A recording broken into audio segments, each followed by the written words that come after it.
Sir 18वां दिन है, बहुत बड़ी खबर, इजराइल ने यह कंफर्म किया है कि अली लारिजानी को मार दिया गया है। ईरान की तरफ से कोई कंफर्मेशन नहीं आया। उधर नेतन्याहू के मारे जाने की खबर आ रही है और नेतन्याहू लगातार 3 वीडियो रिलीज कर चुके, एक फोटो भी अभी रिलीज किया जो कि एआई नहीं लग रहा है, लेकिन पिछले सारे 3 वीडियो एआई लग रहे थे। आपका अभी क्या इंफॉर्मेशन है सर आपके पास? सबसे पहले मैं कहता हूं कि इजराइल की मोसाद ने एक बड़ा एब्सोल्युटली ब्रांड न्यू टेक्निक इजाद की थी for assassinating enemy senior leadership. मतलब the principle was very simple, before start of world war two, kill Hitler, kill Stalin, kill Zhukov, kill Eisenhower etcetera. और लड़ाई या तो होगी नहीं या फिर वो दूसरे तीसरे दिन खत्म हो जाएगी। तो first day of the war 28 फरवरी इस साल उन्होंने जो आयतुल्ला खमैनी को शहीद कर दिया। They killed, they assassinated at least 48 top commanders. We were told कि 2 दिन के अंदर अब वो जो है वो डोनाल्ड ट्रंप के जूते चाट रहे होंगे। 18 दिन हो गए साहब, जूते तो हमको उधड़ गए हैं लेकिन हमको जूते चटते नहीं दिखे। ठीक है, अब आप कह रहे हैं कि हाँ इजराइल क्लेम कर रहा है कि हमने लारेजानी को मार दिया है। लारेजानी साहब बगैर कोई कवर लिए, बगैर कुछ लिए, धड़ल्ले से बाजारों के बीच घूम रहे थे लोगों के साथ। मतलब he was always showing a defiance and I care a hoot, 2 hoots if I get killed। And उसका बड़ा सिंपल प्रिंसिपल ये था कि Iran has found the answer to leadership assassination. क्या है वो आंसर? वो आंसर है decentralised command and control, delegated command and control. Iranian revolutionary guard के 31 डिस्ट्रिक्ट्स हैं। हर एक डिस्ट्रिक्ट के पास अपने मिसाइल, अपने ड्रोन हैं। और पहले दिन उनको आदेश दे दिए गए थे कि भाई तेहरान से आदेशों का इंतजार मत करो। ठीक है,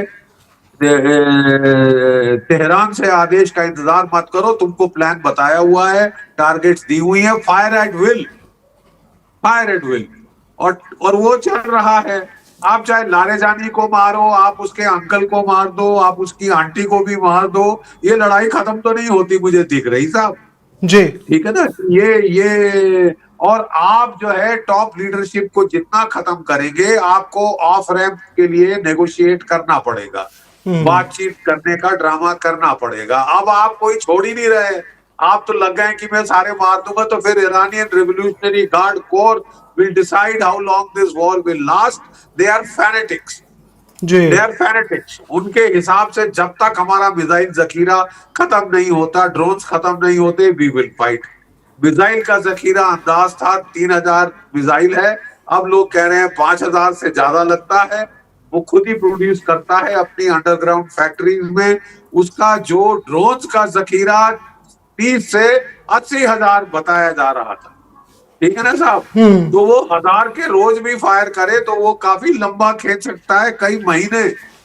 क्या दुनिया की इकोनॉमी इसको बर्दाश्त कर सकती है? $130 प्रति बैरल तेल आपके लिए हो गया है, इंडिया के लिए जी। बजाय ताली डोनाल्ड ट्रंप के लिए, इजराइल के लिए, नुकसान हमारे पेट पे पड़ रहा है साहब, हमारे पेट पे लात पड़ रही। अब अगर इजराइल हमारा इतना अच्छा दोस्त है तो हमको उसको बताना पड़ेगा, मेरे भाई अब बंद कर दे जरा, हमारी तो बस हो रही है, तेरी बस नहीं हुई तो।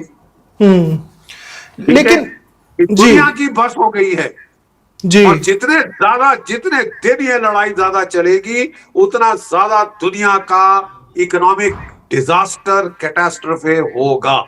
शामिल यूनाइटेड स्टेट्स ऑफ अमेरिका, शामिल यूनाइटेड स्टेट्स ऑफ अमेरिका। उसकी इकोनॉमी इससे महरूम नहीं है। डोनाल्ड ट्रंप कह रहे हैं अच्छा है, अच्छा है, सब तेल जल रहा है ईरान का, मिडिल ईस्ट का, अब मेरा तेल बिकेगा, मेरा तेल बिकेगा, पी लेना अपना तेल।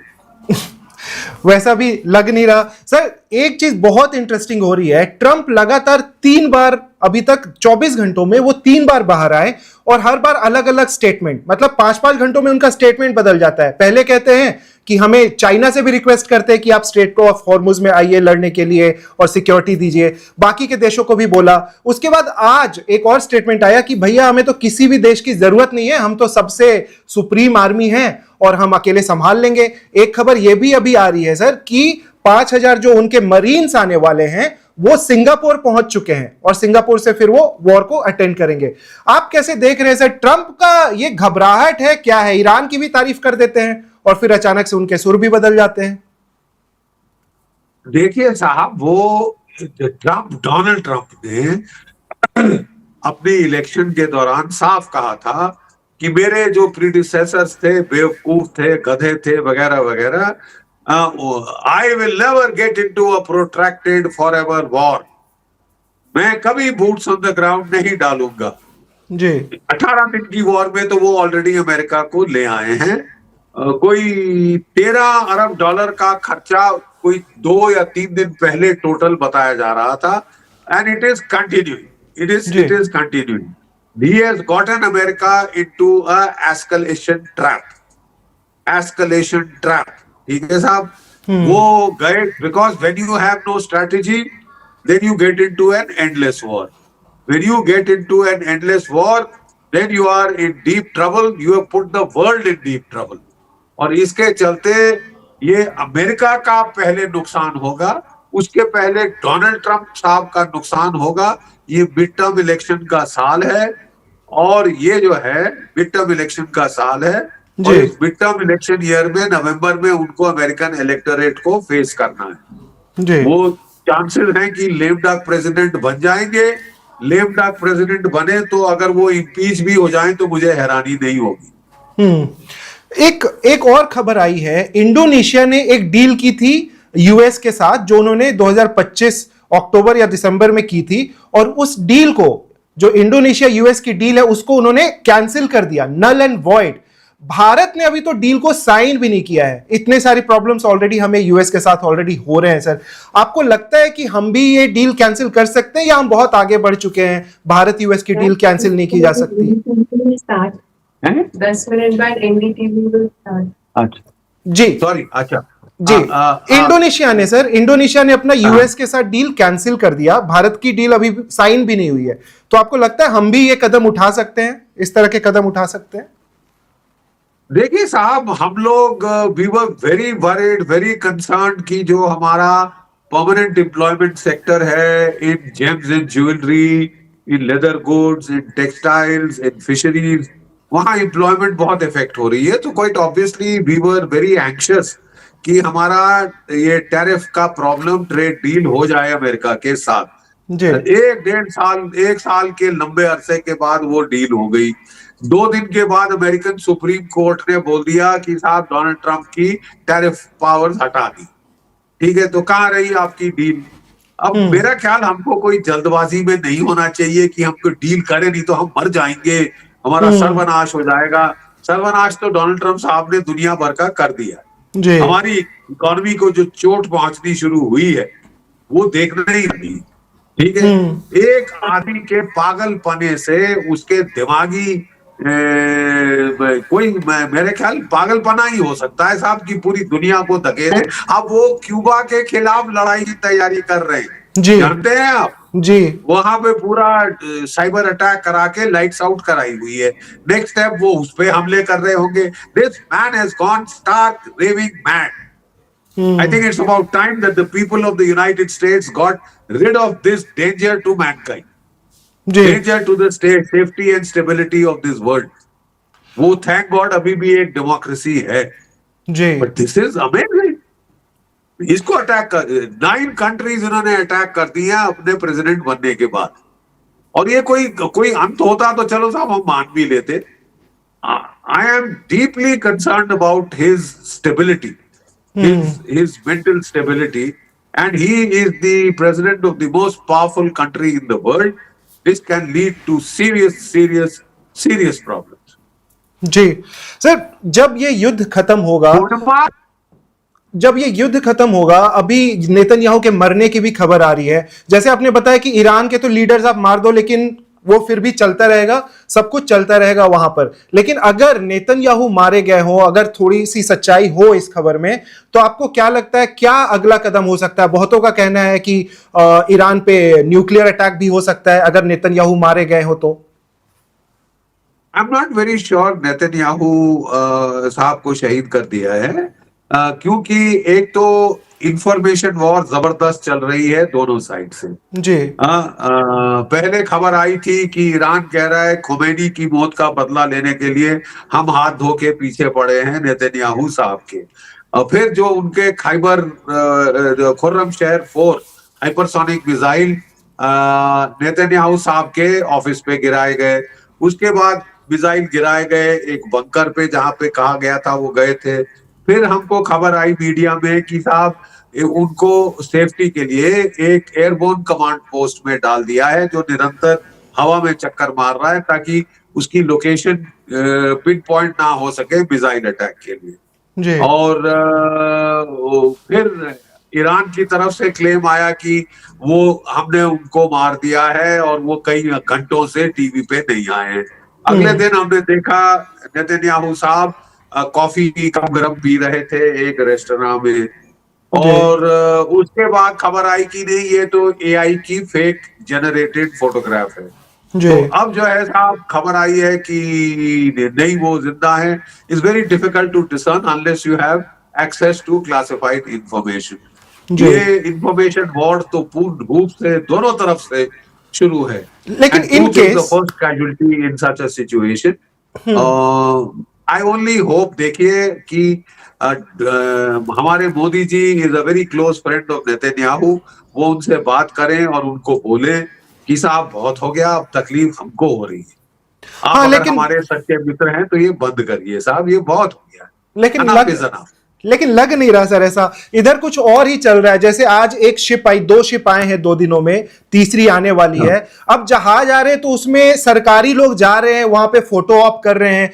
ये याद दिलाता है जब इंडिया रशिया माफी चाहूंगा रशिया यूक्रेन की जब वॉर हुई, तो जब भारत आ रहे थे स्टूडेंट्स तो लोग वहां पे फूल लेके खड़े होते थे, मंत्री खड़े होते थे। इस बार लोगों को नहीं ला पा रहे, तो जब अब शिप्स आ रहे हैं तो उसमें ही लोग जाकर के फोटो ऑप कर रहे हैं। यहां पे आपने देखा होगा, खबरें तो सुनी होंगी, हमने ग्राउंड रिपोर्ट भी काफी सारे दिखाए कि सड़क पे सच में लोग खड़े हैं। ऐसा नहीं है कि ये बस एक हवा बना हुआ है, लेकिन सच में लोग सिलेंडर लेकर के खड़े हैं। आप कैसे देख रहे हैं इसको? ये जो फोटो आप चल रहा है सरकार का, सिचुएशन तो कुछ और है ग्राउंड पे। That is why it is important that we get the ships, और उसके लिए जो कि न्यूट्रलिटी है बहुत जरूरी है जी। न्यूट्रलिटी बहुत जरूरी है, नहीं तो वो आपके शिप्स 28 वहां पे हैं अभी, वो रोक देगा। तो अब उसको, क्योंकि हमारे प्रधानमंत्री जी ने बात करी उनके प्रेसिडेंट से और उसको बोला कि साहब Iran is a friend of India, तो और वो हम आपके जहाज आने दे रहे हैं, केवल रूस, चीन और भारत के जहाजों को वो अलाउ कर रहे हैं। That is we have to look after our people, our interest. अगर गैस कैरियर आ जाए तो हमारी लोगों की प्रॉब्लम थोड़ी तो कम होगी ना, टिल द एक्सटेंट ऑफ जितने गैस सिलेंडर इस जहाज के अंदर है, these are large gas carriers, तो हमारा फायदा होगा। अब we have to look after the interests of India, but our interests are primary and come first always and every time.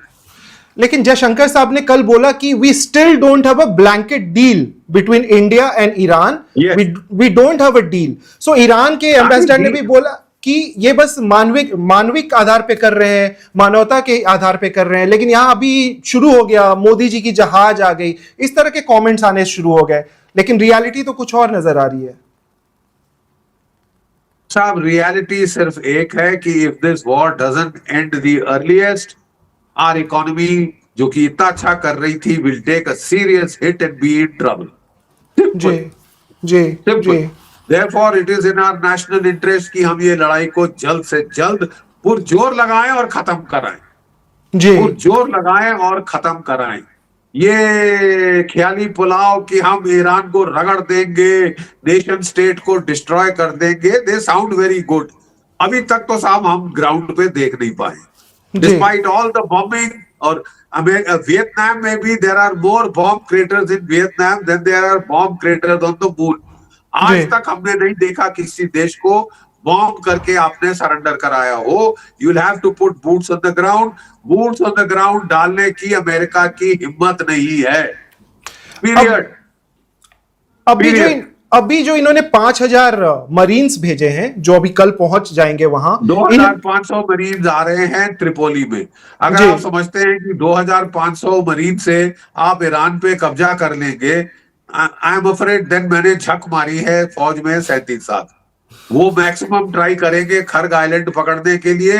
वहां भी मेरा एस्टिमेट है एज अ मिलिट्री मैन काफी भारी नुकसान उठा सकते हैं।